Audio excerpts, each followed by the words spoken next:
सभी को जय मसीह। और आज हम पढ़ेंगे मत्ती रचित सुसमाचार उसके 1 अध्याय उसके 18वीं आयत से पढ़ेंगे। और आज का हमारा टॉपिक है कि यीशु मसीह का जन्म कैसे हुआ, उसके बारे में आज हम जानेंगे। तो यहाँ पर लिखा है मत्ती रचित सुसमाचार उसके 1 उसके 18वीं आयत से कि यीशु मसीह का जन्म इस प्रकार से हुआ कि जब उसकी माता मरियम की मंगनी यूसुफ के साथ हो गई तो उनके इकट्ठा होने से पहले ही पवित्र आत्मा की ओर से गर्भवती पाई गई।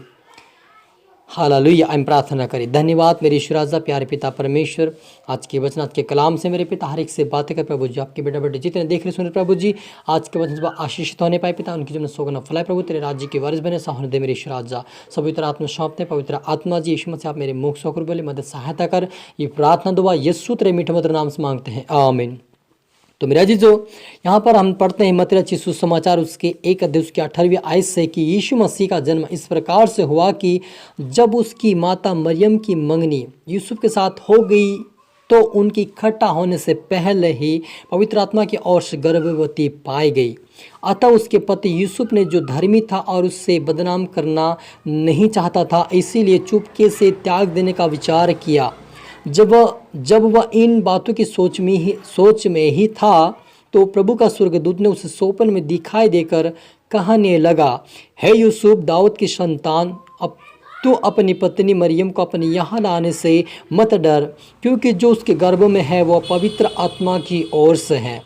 और वह पुत्र जनेगी और तू उसका नाम यीशु रखना, क्योंकि वह अपने लोगों को उनके पापों से उद्धार करेगा। हालेलुया। मेरा जी, तो यहाँ पर हम देखते हैं कि जो माता मरियम है उसकी मंगनी यूसुफ से हो गई थी। उसके बाद परमेश्वर की ओर से जिब्राइल दूत आया और उसे संदेश दिया कि तुम्हें पवित्र आत्मा की ओर से परमेश्वर का गर्भपात होगा और तू एक पुत्र जनेगी, उसका नाम तो यीशु रखना, उसे कहा गया था। और उनके इकट्ठा होने से पहले ही यूसुफ की जो मंगनी हो चुकी थी उसके इकट्ठा होने से पहले ही वो पवित्र आत्मा की ओर से पाई गई थी। और ये बात जब यूसुफ को पता चली तब यूसुफ ने क्या किया कि उसे चुपके से त्याग देने का विचार किया, क्योंकि वो भी धर्मी था और जो माता मरियम थी वो भी धर्मी थी।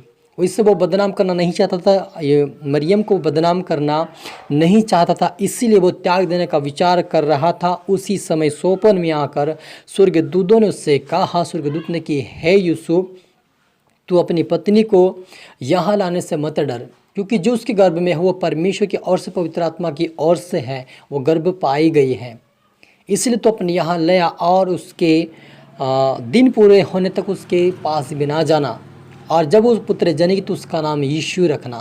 हालेलुया। तो मेरे आजी जो आज इस वचन के अनुसार बहुत सारे लोग इस पे सवाल उठाते हैं कि यीशु मसीह भी क्या हुआ, मरियम माता से जन्म हुआ है, लेकिन वो किसके द्वारा? पवित्र आत्मा के द्वारा हुआ था। वो पवित्र था, निष्कलंक था, ताकि अपने लोगों को पाप से उद्धार दिला सके। मेरे अजीजों, जब हम देखते कि आदम, जब पहला प्राणी, जो पहला आदम जो था परमेश्वर ने अपने स्वरूप में बनाया था, उसने परमेश्वर की आज्ञाओं को तोड़ दिया था और फल खाया था। उससे आज्ञा तोड़ने के कारण वो परमेश्वर से रहित हो गए थे, परमेश्वर के प्रेम से दूर चले गए थे और आत्मिक रीति से वो मर चुके थे।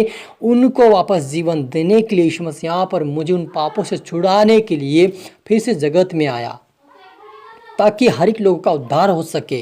क्योंकि जब हम देखते कि एक व्यक्ति पाप करता तो उसके वो पाप की प्रभुता सभी के ऊपर बनी रहती है, दर पीढ़ी दर पे बनी रहती है। इसीलिए परमेश्वर ने चाहा कि उस पाप के बंधन को तोड़ डाले और हर एक लोगों को आज़ादी देकर स्वर्गीय राज्य की वारिस बनाए। इसलिए मेरे जो आप और मेरे यीशु मसीह पवित्रताएँ का माता मरियम के द्वारा गर्भपात पवित्र आत्मा की ओर से होकर भी वो जन्म लिया और आप और मेरे पापों को उद्धार दिया है। हालेलुया। वो यीशु मसीह हमारा उद्धार करता है और यीशु मसीह हमें अनंत जीवन देने वाला प्रभु है। उसी का जन्म अभी 25 दिसंबर आने वाला है। हमें नहीं पता है, किसी को नहीं पता कि उसका जन्म कब हुआ था, लेकिन एक अनुमानित के रूप से वो कहते हैं कि 25 दिसंबर उसका जन्म हुआ था, क्योंकि 25 दिसंबर का जो समय होता है ठंड का समय होता है और बादल खुले हुए रहते हैं। उस समय ज्योतिषियों जब यीशु मसीह का जन्म तो उससे मिलने के लिए आए थे, वो तारा उसके आगे आगे चला और जहाँ पे ठहरा वो चले गए उससे मिलने के लिए, उनका एक चिन्ह था।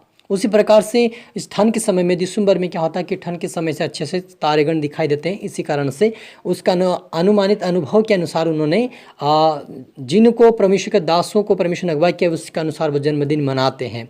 लेकिन केक वगैरह नहीं काटा जाता है, कुछ भी ऐसा नहीं है, लेकिन एक मानते हैं कि यीशु मसीह हमारे लिए जन्म हुआ था। और इस खुशी में क्या करते हैं लोग कि उसकी खुशी खुशी में सभी लोग आपस में मिलकर उसकी आराधना भक्ति करते हैं, उसके नाम को ऊँचा उठाते हैं। ये इसको कहते हैं प्रभु यीशु मसीह का जन्मदिन है। क्योंकि मेरे जो जन्मदिन मरे हुए लोगों के लिए जो जन्मदिन है वो क्या करते हैं, मरे हुए लोगों के लिए भी लोग मनाते हैं। मरने के बाद भी जो मरे हुए लोग जब मरते हैं उनके लिए दीपक जलाते मनाते हैं। लेकिन हमारा प्रभु यीशु मसीह जीवित है, इसलिए हम जीवित खुदावन के जन्मदिन को खुशी के आनंद के साथ मनाते हैं, ताकि वो प्रभु यीशु मसीह एक दिन हमें वापस लेने के लिए जरूर आएगा। क्योंकि यीशु ने कहा कि जैसे मैं जा रहा हूँ वैसे वापस लेने के लिए आऊँगा। क्योंकि यीशु मसीह यहाँ पर मेरे पापों को उद्धार दे दिया है, यदि हमने विश्वास किया उसके ऊपर। क्योंकि यीशु ने कहा कि जो कोई विश्वास करेगा, बपतिस्मा लेगा, उसी का उद्धार होगा। यानी आप पर मेरा उद्धार हो चुका है, तो हमें वापस लेने के लिए आएगा। और 25 दिसंबर का आप तैयार रहें। प्रभु आप सभी को आशीष दे और हैप्पी क्रिसमस डे। आप सभी को मेरी तरफ से हैप्पी क्रिसमस डे।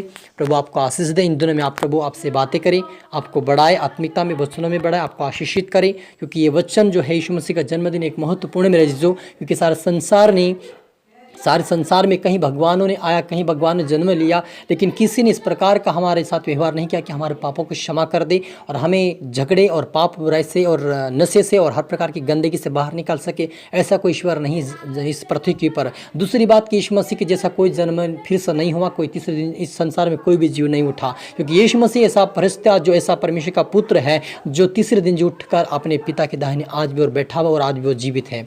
उसके नाम की हम महिमा करते, उसकी आराधना करते, उसके नाम का जन्मदिन मनाते हैं। उस खुदावन का हम धन्यवाद। क्योंकि बहुत सारे लोग क्या करते हैं, जन्मदिन मनाने के लिए भी मना करते हैं, लेकिन हमें जन्मदिन उसका इस प्रकार से मनाते जिस संसार मनाते, लेकिन हम इस खुशी में मनाते कि यीशु मसीह हमारे लिए आया था, इस दिनों में आया था हमारे लिए। उस बात को हम याद करते हैं और खुदावन का बंदगी आराधना भक्ति करते हैं, उसके नाम को ऊंचा उठाते हैं। हालेलुया। तो आप इस वचन को लाइक करें, शेयर करके प्रभु आपको दुगनी आशीष दे। आए हम प्रार्थना करें। धन्यवाद पिता परमेश्वर खुदा मेरे ईश्वराज, आज के वचन के कलाम से मेरे पिता परमेश्वर हर एक से बात है कि आपका धन्यवाद यीशु मसीह। आप बड़े हम घटे मेरे पिता, आपके नाम की स्तुति प्रशंसा बढ़ती होने पाए यीशु मसीह। आप बढ़ते हम घटे मेरे पिता। जितने आपके बेटा बेटी इस वचन को देखा सुना प्रभु, आशीष पाए, बरकत पाए पिता, और इनके जो में 100 गुना फल है प्रभु जी। जैसा आपने प्रभु तीसरे दिन जी उठा पिता, स्वर्गराज पिता के दाहिने और बैठा प्रभु, वैसे आपके बेटा बेटी प्रभु जी जीवित होकर तेरे राज्य में वारिस प्रवेश करने पाए, आशीष के वारिस बने। ऐसा होने दे मेरे ईश्वराज। सभी को तू सीखा समझा आपकी पवित्रता में बड़ा पिता। इन 25 दिसंबर में प्रभु हरि को तो आशीष ब्लेसिंग करना और आपके राज्य के वारिस बना मेरे पिता। पवित्र आत्मा सौंपते खुदा यीशु मसीह। प्रार्थना सुना अजीज क्या धन्यवाद मेरे ईश्वराज से। प्रार्थना दुआ यीशु तेरे मीठे मधुर नाम से मांगते हैं, आमीन। तो मेरे अजीजों, मैं आशा करता हूं इस वचन से प्रभु आपसे बातें किया होगा, इसको दोबारा सुनी, लाइक कर दे, और आप सभी को फिर से मेरी तरफ से गुड ब्लेस यू ऑल।